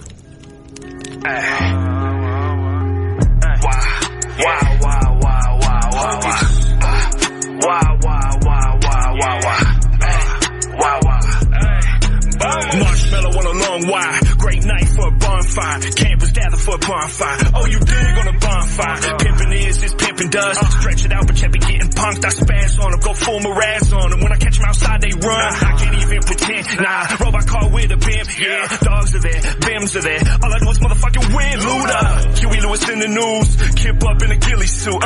What's up with the youth? Finna stew with a black and a white loot too. Real fast, I just want a night with Debbie Dude. Still gonna send it, I'm ready to. Go Randy Savage, slow dancing. It's white flower on Fat Manson. Snuff Kit Kats in a cuddle. Sweet, sweet pussy in a puddle. Talking about Jacob doing push-ups and some Zumbas till he crumbled. Yeah. 95X, I'm on your radio station. Crackle, crackle, always in the rotation. Sons of Gary Silly hit the whole nation. Campers at a Wawa Hoagies, we craving. Swiss in sipping on a blue ribbon, tripping, hitting anything, living with a slanted vision. I just want a sex silent mission. Listen, Fugles ain't about to get hurt, and Dippolito just won't work. No, sir, this is not your home. Have you ended all with a choke? They got 1, 2, 3, 4, 5, 6, 7, 8 laughs on the bonfire. On the bonfire. On the bonfire. On the bonfire. On the bonfire. On the bonfire. They got 1, 2, 3, 4, 5, 6, 7, 8 campers ready to hunt you down. Ready to hunt you down. Ready to hunt you down. Ready to hunt you down. Ready to hunt you down. Ready to hunt you down. You think I come running with tennis ball head? Call me on the celly. I say fuck you, bitch. Why you guys ain't laughing no more? Why you guys ain't laughing no more? Why? Wait, she's right behind me, isn't she? How long she been there, fellas? How long she been there, fellas? It's so good. How long she been? 31 Banish.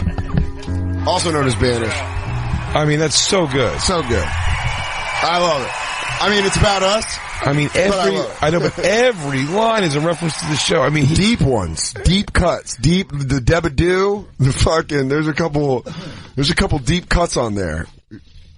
He printed the lyrics. Oh, he did. I gotta put my glasses on. I mean, silly? I'm still gonna send it. Dogs are there, bims are there. That's great. Spaz on them, go full Mraz on them. I mean, it's so good. Yeah. If the stew with a black and a white Lou too. Yeah. So great. I mean, I got it. I spaz on him, go full Mraz on him. Unbelievable.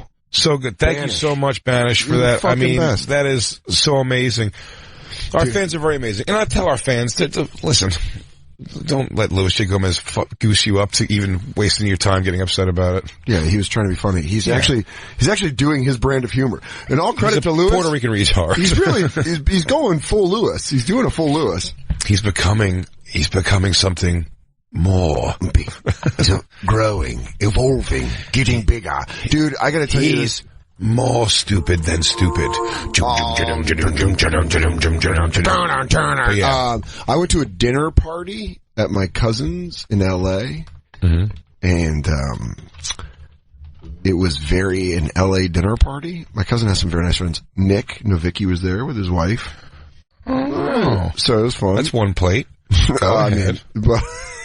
They're little people, everyone. So I'm saying they don't deserve Right. Whoa. But we were hanging out. It's my one group. It's my one group. And my humor, I don't think was really, I couldn't really be myself because it's one of those things where it's like a dinner party where you're like, mm-hmm. Oh, yes. And I was feeling sick, so I just wasn't, but the fucking DJ Khaled song came on, wah, wah, wah, and I just started fucking laughing in the middle of a dinner party, and people are like, do you find this song funny? And I'm like, oh, it just sounds like she's singing wah, wah, like the gas station. Wow. I just started laughing at that part. I was just like, it made me miss all of you guys in one giant moment where I was like, I'm at this dinner party with no one. I know my cousin's like cooking and it's like her friends. And I'm like, I'm so lonely. And then that came on and I started laughing. I was like, I want to be on the Bonfire right now. How does she know Nick Novicki? Her roommate grew up with Teal, Nick's wife. His wife? Yeah. Really? Yeah. Well, she grew up with her. Come on, Dan. Why can't you just laugh at little people? I did laugh. I laughed at that. You did it all. You did it like you didn't want the world to know you laughed at it. I smiled. So when the shit rains down from little people on me, you're going to be like, yeah, I didn't laugh. I didn't think I'll be holding a big umbrella over myself. I didn't think it was funny. Was it raining midgets on me? Raining midgets. Yeah, I'm going to have a big ass umbrella. And I think it always goes without saying, either way, take whatever we said today with a grain of salt if you want to. We're just two shitheads talking shit in the studio, man. If you ever think our opinion is valued or listened to, you're dumb. I mean, it's my opinion, but listen, we're verbally, every one of these episodes, every day, we're just verbally jacking off in front of you. You can walk out at any time you want to. Oh, dude, I said before, trying to change people's minds is very, it's tough. So I hope my opinion's entertaining and you go about your life, believe whatever you want. But that's why we watch everything from women dying on Dominican freeways to, Dude, what I'm gonna show you right now. Yeah. Makes me so happy. I saw this morning in my, we all know your search, yeah. And I'll show you where this was in the search history. We all know World Star, Nip Slip, ComingSoon.net, AppleTreeHours.com, Shoosh Time, E-Fucked, Inhumanity, Daft Porn, Lobster Tube. Now, E-Fucked is where it's fun stuff oftentimes, right? Like the guy in the tiny... Shoosh Time and E-Fucked both have the odd, like just like an odd, if it's porn stuff, it's odder stuff. Yeah. That I look at least. There's plenty of... It's actually otter porn. Yes. Sea otter porn. Yeah, because he likes to watch otters fuck. They're really the seals. Well, there's plenty of just like fuck scenes on Shoosh Time also, but also every couple videos though is something where it's like, yeah, it's always, if it is sex, it's like girl gives a blowjob at a concert. It's like shit like that, like real stuff like that, or a couple caught fucking and whatever. So you go for your daily perusal. Yeah, I'm looking for videos for like this in that world. Lobster Tubes when I get to like listen, we all know it's Jerktown. Yeah. If you walk into Lobster Town full, you leave empty. All those other sites all those other sites have things that I will bring up on the thing. But E-Fucked, which I pulled up some stuff from there often because it's so bizarre. Today I had a video that was called, and Christine, can you please give me the title of the video? Assimilating dicks with a speech impediment. Assimilating dicks with a speech impediment. Now, assimilating dicks, is that code for fucking, gay fucking? Well, it's letting dicks assimilate into your butthole. That could be the case. Letting it get comfortable there. Letting it get comfortable there. What a there. scientific way to say butt fucking. Well, like the Indians had to assimilate to our culture, the dicks have to assimilate to your terrain. Oh. Which would be your butthole. Aha. Yeah. Further. It's great. When the great skin buffalo goes to a new prairie, finds himself in a cave, and understands he must assimilate. First, very slowly, just the head. Then, the entire skin buffalo works halfway in. If the cave tightens in a squeal, sometimes you get a popper, which are the spirits relaxing the cave. It loosens up your bung so that it can accept a great oak. Then you realize that the cave is a dirty cave and wants it harder and faster. Oh, you're just a bad cave. That's why you dirty dick motherfucker. This video made me laugh so hard this morning. And, it's gay pornography. Make all the jokes you want. Right. Make all the jokes you want that Jay came to this. I assure you I did not come to this, nor did I jerk to this. but I rewound it You're like the beginning 5 times. You're like a sexual traveler that comes from like the way that people would come back from Africa back in the 20s and be like, I brought you something crazy. Like, oh, this man's insane. He goes to Africa into the jungle and comes back with all these weird things. Exactly. This would be the ivory and elephant hair tomahawk I brought you back. That's what this would be. From the gayest jungle. From the gayest jungle of the Amazon. This is so...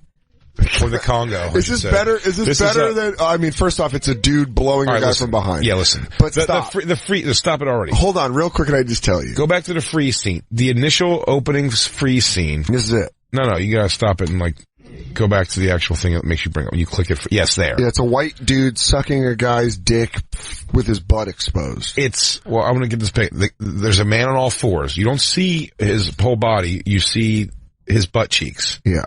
And his unwiped butt. Is that bruised or poop? I think it's hair. Right. And a little discoloration, quite honestly. He's got some Gorbachev butt cheeks. And then what's happening is there's a guy holding his dick, pulling his dick between his legs. Yeah, really sucking on that dick. It looks like he's siphoning gas. So yeah, picture someone grabbing your dick while you're on all fours and pulling it. It's a real siphon gas blowjob. Yeah, it's post-apocalyptic gas siphoning. There was just a major tragedy. The cannibals are coming for your village. You have to siphon the gas out so you suck. We gotta get this generator running. Yes. I'll do what I gotta do. Let me suck this dick to get this gasoline out. So he's pulling this kid's dick. The scenario that you're about to see is young man. Yeah. Hispanic looking of nature. Okay. Knocks on this white gentleman's door. Yeah. And the scene goes from there. I mean, the clip. He didn't set up a scene at all. Again, the clip, assimilating dicks with a speech impediment. Well, the young man's coming over to tell this guy he needs help. In the worst display of acting I've ever seen, he lets him know that he needs help because the man next door raped him. What? And now he's having, he thinks we should call the cops. And he goes to this other white gentleman to ask him for help. Well, let's see.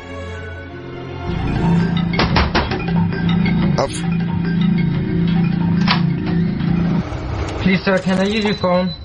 Sure, kid. Come on in. Hey, it's the guy from that 70s show. Hey, it's Fez. What's the matter, kid? I have to call the police. The demolition guy next door raped me when I was delivering the paper. Okay, that's first off, he says paper. Pause. He says paper. Ouch, wait, rewind it a little bit, but he says, he drops his awes like a little kid, where he goes, the man next door raped me. Yeah. Willie hurt. He goes, I'm hunting whack. Yeah. It hurt in my little bitty butthole, where he put a whole big weird penis in my booty hole. Yeah, I don't like it. It's rabbit season. Police, the demolition guy next door raped me when I was delivering the paper. That's terrible. Ouch, my ass really hurts. So pause it. What happened right there, he goes to sit down. Yeah. And as soon as his butt touches the bed, he pops back up and says, Christine, give it to him again. Sorry. It's okay. Ouch, my ass really hurts. My ass really hurts. Oh, Lou's got his work cut out for him tomorrow. Ouch, my ass really hurts. Never do! She has no clue we're watching gay porn. Come on over. You want to see a guy with a speech impediment get boo food? Oh, we don't know where that's going, Dan. Spoiler alert, buddy. Yeah, you're right. His ass really hurts. Yeah, his ass hurts. Maybe this guy's just gonna help him.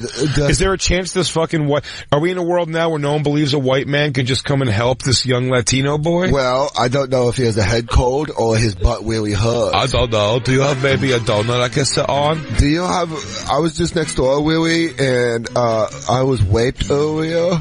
Oh, yeah? I'm sorry, you were raped? Well. I mean, whatever you call it. What do you want to call it? I don't know what you want to call it. What would you call it? I would call it a lavishing good time.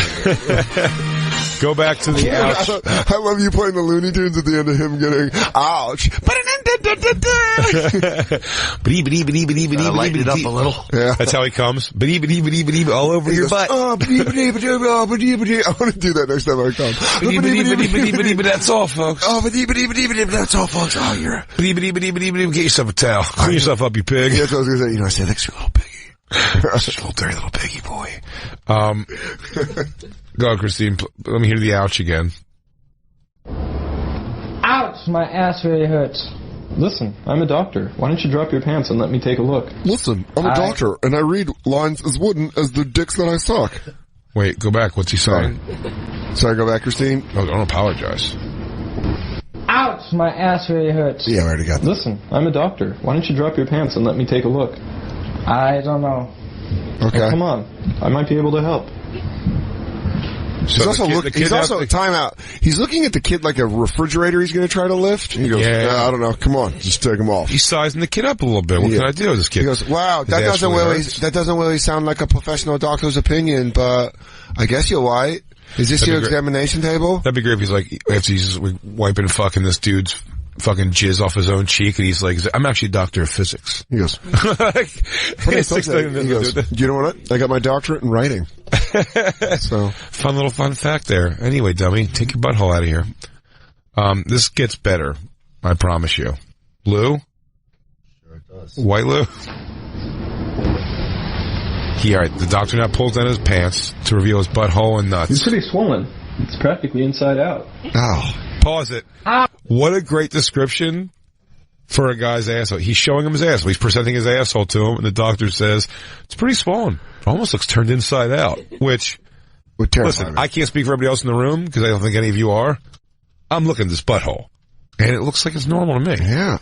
I don't know any, that's because of makeup work in there or something. I mean, to make it like prosthetics. I'm just not, put a pair of wax lips in there. At this point, I'm removed from the scene in any kind of a sexual way if I was beaten to this, because I'm like, his butthole's not inside out. His butthole's fine. Butthole's fine. Wow, looks like a dog got this, just gnawed on it for 15 minutes. Yeah. Spit it back out. Then went back for more. Oh, it's weird. Is this bubble gum that was left under a shoe? Go back a step here. So here, his description of this kid's butthole? Thank you. There it is. You're pretty swollen. It's practically inside out. Spreads his cheeks for him. Ouch! That really hurts, doctor. That really hurts, doctor. How does this feel? How does this feel is the right thing to ask before you start licking his asshole. Oh, God. Now, little tip out there, everybody. If you find yourself in a situation, how does this feel is the right thing to ask before just licking a man's asshole. The dude's ass, all right. Well, look, Dan, see, here's the thing. The kid was raped next door, and he came to this guy for help. He's licking off all the evidence. But this guy just blew the rape kit test. Now, oh, God, Jay! Here's what's happening. Watch a man suck another dick. Now here, wait a second. Oh! Now he's in his butthole. Now, wait, what did he say that hurts? I'm only going to listen to the volume. I'm not watching this. Listen to the volume. Just so you know, I'll tell you what's happening. Oh! I just turned around and saw it. By the way, the doctor... Wait, Paul, go back. Doctor's very responsible, by the way, using a condom. Just for the record out there, kids listening. Hey, kids, if you're out there listening, strap it up, huh? By the way, it's such porn music because it's the fast keyboard. Is this how it felt when he raped you? No, better. He says, is this how it felt when he raped you? And he goes, nah, better. Now back up a little bit. That's a good free screenshot, though. He goes, nah, better. Guys, but this reminds me, by the way, guys, I want to talk to you guys about... That's, okay. This reminds me, guys... Damn it. This reminds me, guys, I want to talk to you about merch soon. Yeah. Better. I'm thinking about merch, like maybe getting this picture on a t-shirt.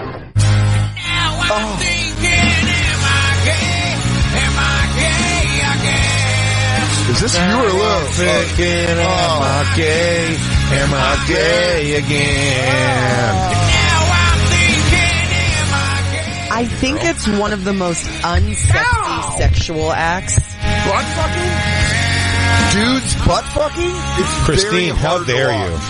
Friends with so many gays. Yeah, that's alright. We can lock eyes. You don't have to watch this. Is this gay? Is this gay that we're locking eyes? Our friend Mike is watching. Am I doing something illegal? Oh, look at him. He looks like Justin. Oh!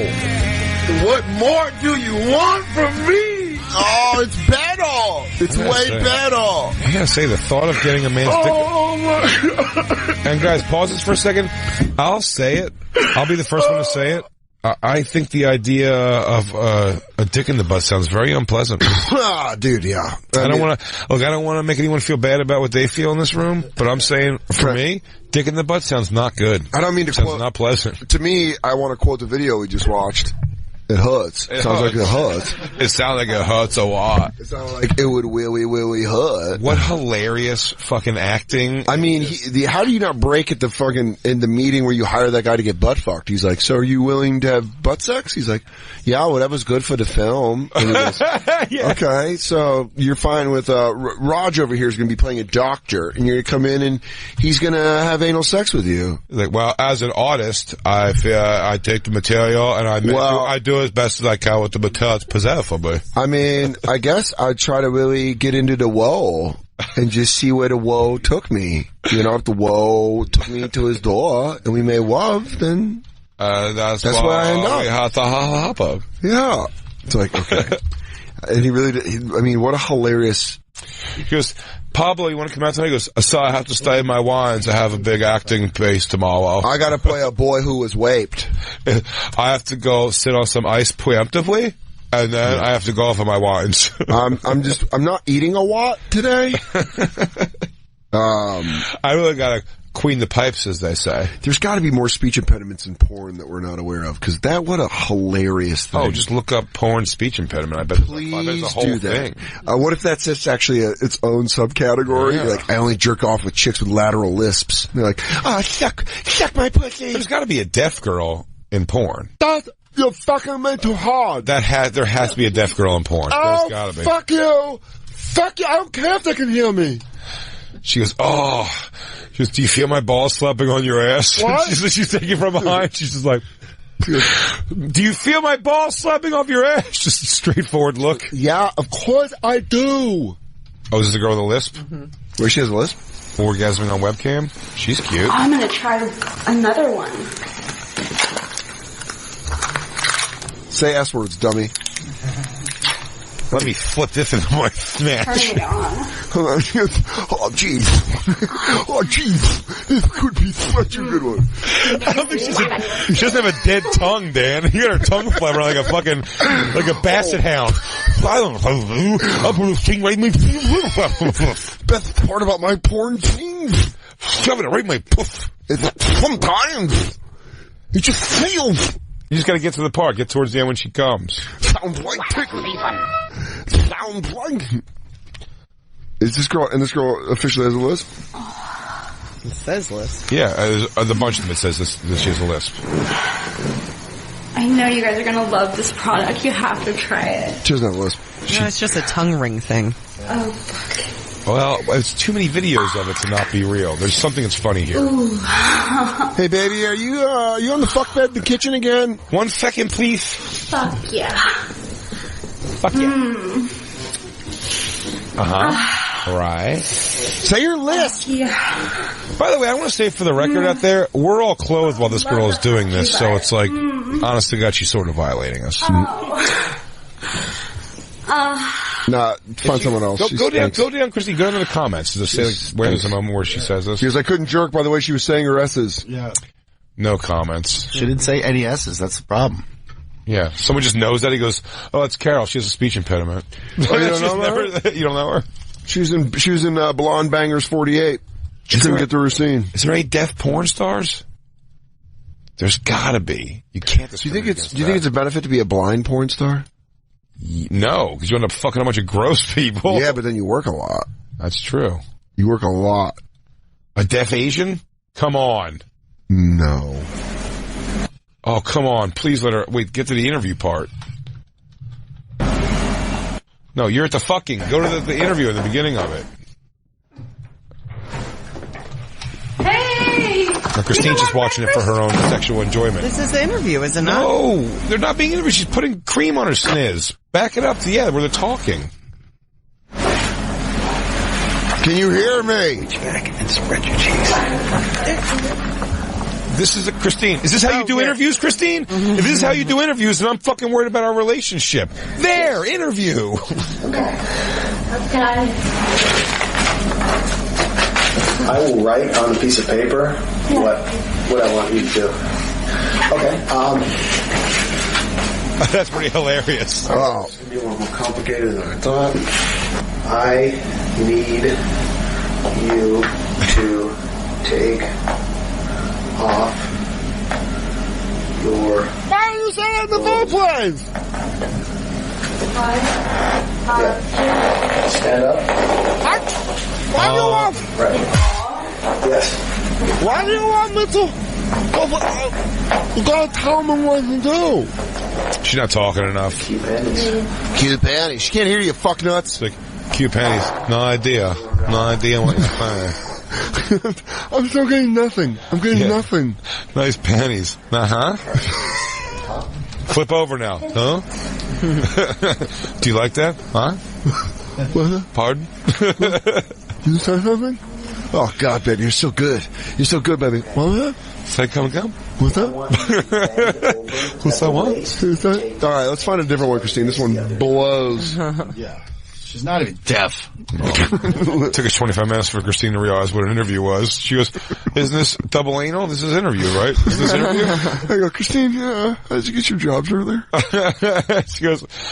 She goes, well, someone give me a napkin. Someone just got hired at California Pizza Kitchen. We bring up the Louis thing, and Christine goes, I don't know why she'd walk out of an interview like that. You jacked up. He goes, yeah, that's your interview test, right? That's how it starts. Is that your interview test? That's a trust fall. You want to go back to going down on me for an hour every time we fuck? I don't. I'm not a pleasant, graceful comer. Tedious work. I love that when Lou gets a drop, you're fucked. You're fucked on that subject. Oh, yeah. Totes. We would just jerk off next to each other on bears or hump each other's legs. What is happening in that? They saw his death. Was he churning butter? It is pretty funny, though, that all these things say deaf, but no one's acknowledging deaf. Yeah, they mean like deaf, like, ew. Oh, that shit was Def Jam. Oh, Def jamming in a butthole. Oh, you're going to say Deaf Lady has an orgasm, Lou? I mean, we got to play that. Reopening Deaf Girl's butt. This is a great name for a I don't even care if we see a video on that one. I just like the fact that someone... just those words all... The guy working at Pornhub who had to caption that and just goes, deaf girl getting her butt reopened. He goes, God, I got so many options for this video.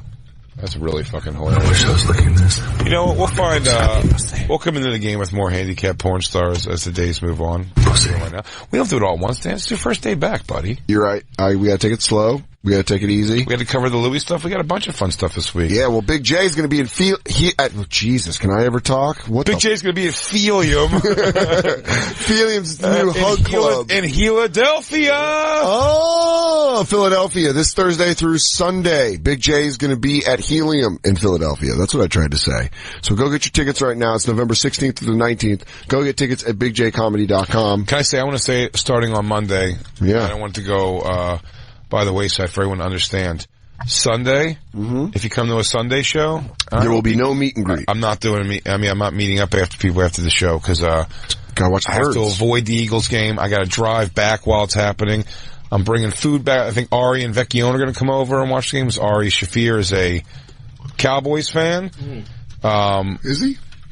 Yeah, you guys are the Sunday night game. Yeah, Ari Shafir's Cowboys game. And so I have to avoid the score from as soon as the show ends to getting all the way home. Oh, are you and Black Lou going to bet on it?